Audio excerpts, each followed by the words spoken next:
Hi everybody, welcome to a new tutorial from Sound for More. It's Leo speaking. Today I'm going to explain how the LFO works inside Tera Pro. Before I continue, I would like to remind my viewers to subscribe as it helps with growing the channel. Thank you very much. Okay, let's click on the preset name, let's click on the plus sign, and let's give a name to a new preset, in my case SFM for Sound for More. Now, let's click where it says mixer here under the filter, and let's select only oscillator 1, so we get rid of the mixer and also oscillator 2 and 3. Okay, so in other synths, the LFO, the low frequency oscillator, which is used to modulate other parameters of your synth, normally has a destination. Okay, so you can set the destination for the LFO. In the case of Tera Pro, actually it works differently. You actually look at the module, like in this case oscillator number 1, where there is a slider underneath here. That is the amount of modulation, which you can click and drag, which can be positive or negative. And then underneath, you set the modulation source, which in this case is LFO number 1, because you have multiple LFOs in Tera Pro. In this case, the LFO 1 destination will be the pitch, because the slider is underneath the pitch and you have the coarse and fine setting here.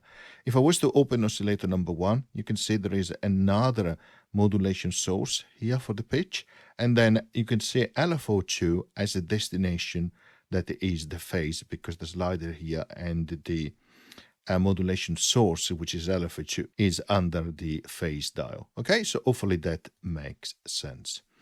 Okay, so let's click and hold where it says LFO 1, of course, and we open the parameters of that LFO.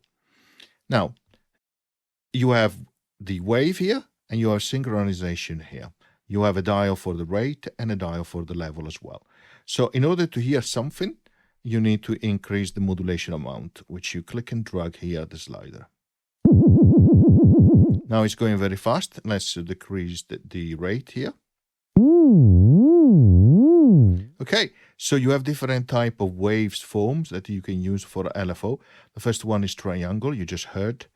Then, sorry, sine. Then you can have a triangle.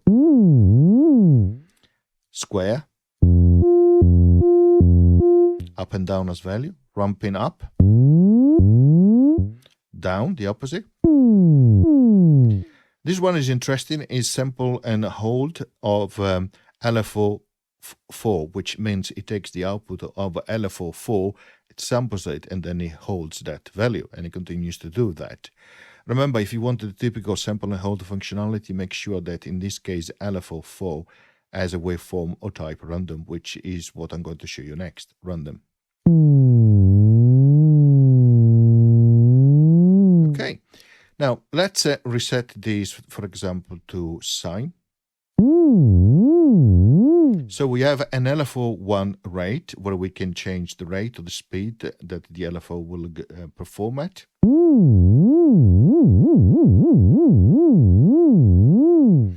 You can see underneath you have another slider here, and also you have a source here, which means that this source is going to be used to modulate the rate of LFO 1.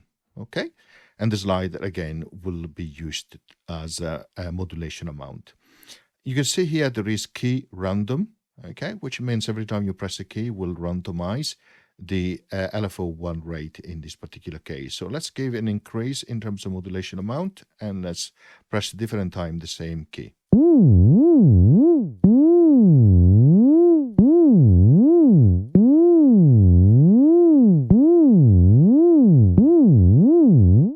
You can see every time I press a key, the same key, it will change the value of amount which will be used to modulate the LFO 1 rate. Of course, you could use something else. Click where it says key random, okay, and choose, for example, another LFO, like, for example, I don't know, LFO 4. And then click and hold on LFO 4. And this is an interesting view, which sometimes is confusing, because this part here and this part here, which is in light gray, correspond to the LFO 1 parameters. But this darker gray here in the middle is the parameters for LFO 4, okay? So let's say, for example, we increase the amount here, and we just give it, let's try a different setting for the rate.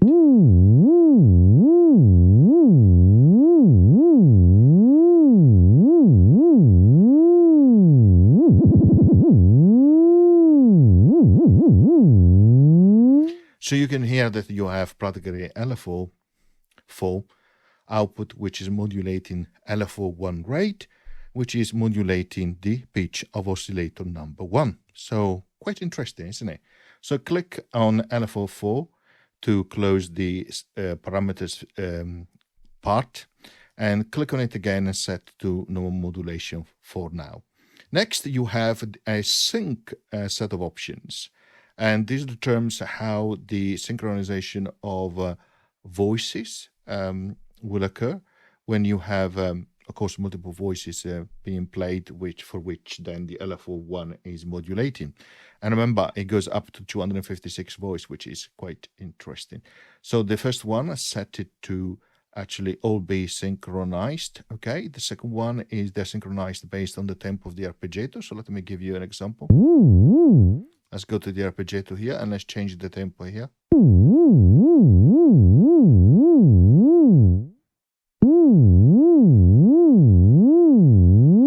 You can hear it's decreasing, right? Okay, then you have random. Okay, so that means that there will be the phase will be, the beginning of the phase will be randomized in terms of voices, while instead when it's key they will be all perfectly in sync.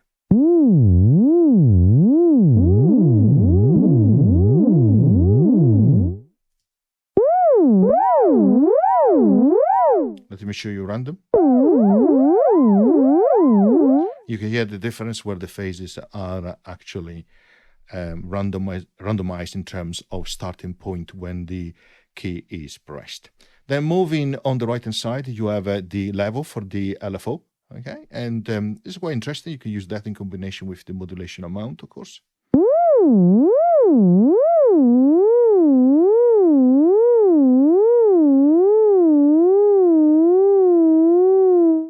And you can still act on the overall modulation amount here.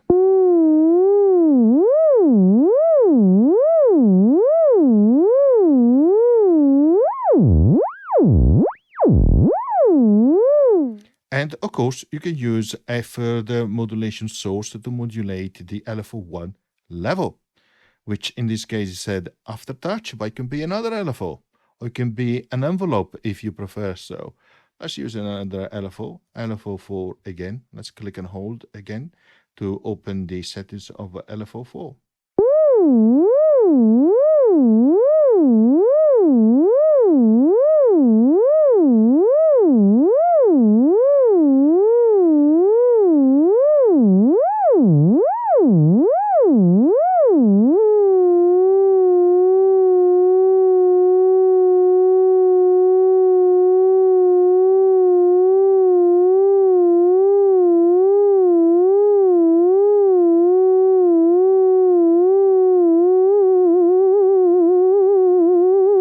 So it's changing very quickly now the amount of LFO1 level, okay, which is used to modulate the pitch, so you can hear the effect in that particular case.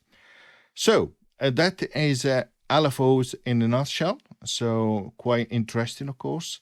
You have multiple LFOs. Look, LFO 1, 2, 3, 4, and also some special LFOs, which I will explain in one of the next tutorials. Okay, I hope you enjoy, and see you at the next video. Thank you. Bye.